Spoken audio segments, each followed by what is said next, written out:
4.5 కోర్సుకు 5 ఏళ్ల ఫీజు అట. మెజారిటీ ప్రైవేట్ మెడికల్ కాలేజీలో దోపిడీ.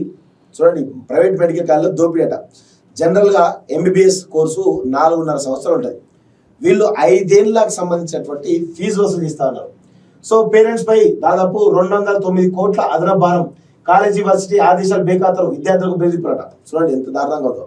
అంటే మీకు హౌస్ సర్జరీ మీ సర్టిఫికేట్ ఇయ్యము, హౌస్ సర్జరీ చేయకుండా మిమ్మల్ని అడ్జేస్తాం అంటే పాపం డాక్టర్లు కదా, ఏదో చిన్న మిస్టేక్ కాలేజీ వచ్చిందనుకో వాళ్ళు ఇబ్బంది పడతారు కదా. అందుకే ఈ విధమైనటువంటి పరిస్థితికి దిగజారింది వీళ్ళంతా. సో రాష్ట్రంలోని మెజారిటీ ప్రైవేట్ మెడికల్ కాలేజీలు నిలువు దోపిడీ చేస్తున్నాయి. నిబంధనలు గాలికి వదిలేసి బీసీ కేటగిరీ విద్యార్థుల నుంచి ఇష్టారాజ్యంగా ఫీజులు వసూలు చేస్తున్నాయి. ఎంబీబీఎస్ కోర్సు కాల పరిమితి 4.5 ఏళ్ళు మాత్రమే. 100% కరెక్ట్. దీనికి సంబంధించి Telangana admission and fee regulatory committee, Kaloji Narayana Rao ఆరోగ్య విజ్ఞాన విశ్వవిద్యాలయం స్పష్టమైన ఉత్తర్వులు ఉన్న యాజమాన్యాలు లెక్క చేయడం లేదు. పూర్తి 5 ఏళ్ల ఫీజు చెల్లించాల్సిందేనని విద్యార్థులపై ఒత్తిడి తెస్తూ 100 కోట్ల దందాకు తెరలేపాయి. ప్రశ్నిస్తే విద్యార్థులు వారి తల్లిదండ్రులను బెదిరిస్తూ ఈ ఫీజుల దందాలు యథేచ్ఛగా కొనసాగిస్తున్నాయి.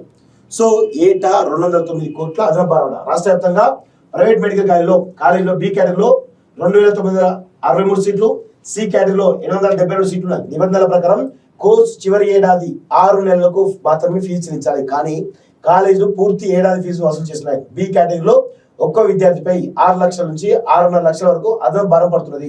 సి కేటగిరీలో బి కేటగిరీతో పోలిస్తే ఫీజులు రెట్టింపడంతో ఒక్కో విద్యార్థిపై 12 లక్షల నుంచి 13 లక్షల వరకు భారం పడుతున్నది. మొత్తంగా తల్లిదండ్రులపై ఏటా 209 కోట్ల రూపాయల భారం పడుతుందట.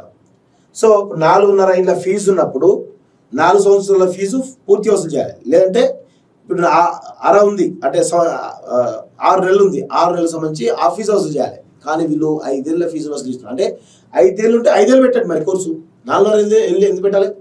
5 ఏళ్ళు పెట్టండి కోర్సు. అంటే మిగతా 6 నెలలకు సంబంధించినటువంటి వాటిని కూడా దొబ్బేస్తున్నారు. దాదాపు 209 కోట్ల విలువ అదట. సో వర్సిటీ హెచ్చరికలు డోంట్ కేర్ అట. అయితే సుప్రీంకోర్టు వెళ్తామంటూ చెప్తా ఉన్నారు. సో హాల్ టికెట్ల పేరిట వేధింపులు, హాల్ టికెట్ ఇవ్వరు అని చెప్పేసి వేధింపులు అట. ఇది పరిస్థితి కనబడతా ఉంది తప్ప వేరే ఏం లేదు.